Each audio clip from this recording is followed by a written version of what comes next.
Swerte mo kung mapagbibigyan.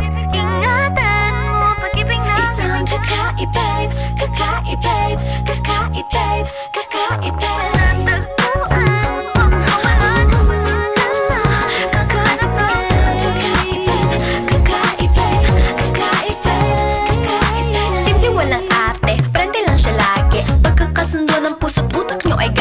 Kayang sumabay sa trip ng inyong tropa. Siya payat ang makatala sa'yo sa Dota. Di ka pahihirapan pa akyatin na ligaw. Kahit ang kaya mong ipakain na nga isa. Huwag kang magkakamali na pag-isipan siya ng cheap. Wala lang talagang kaso sa kanya kung mag-jeep. Marunong maglaba kahit wala sa itsura.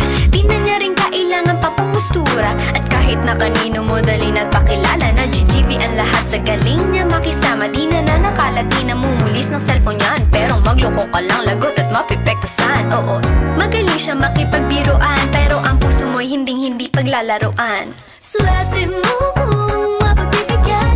Ingatan mo ang pag-ibig na isang kakaibig, kakaibig, kakaibig, kakaibig. Panatagpuan mo pagkawalan. Minsan lang makahanap ng isang kakaibig, kakaibig, kakaibig, kakaibig. Simple lang pumorma pero swabe ang dating. Sa lahat yata ng bagay hanip, grabe ang galing. Chick na mahin, hindi makabasag tinggan. Pero sa basketball tambak, hindi ka papagbigyan. Di na niya kailangan ng gayuma para puso mo ay kanyang makuha. Di rin siya yung tipo ng babae na pantrip lang. Kung maluloko ka, mag-isip ka, please lang. Ang ganda niya'y sapat para mapakanta ka ng sira ang lahat. Okay lang yan ba't siguro kulang ka sa talino kung sa kanya'y di tapat.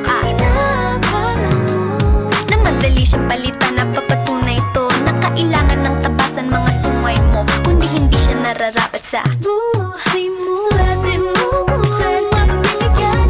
Ingatan mo ang pag-ibig na isang kakaibig, kakaibig, kakaibig, panatagpuan mo pagkawalan.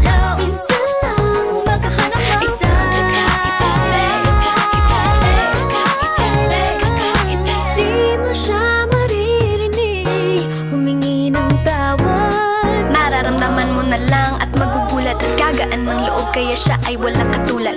Di siya yung babae na masasabing tipikal.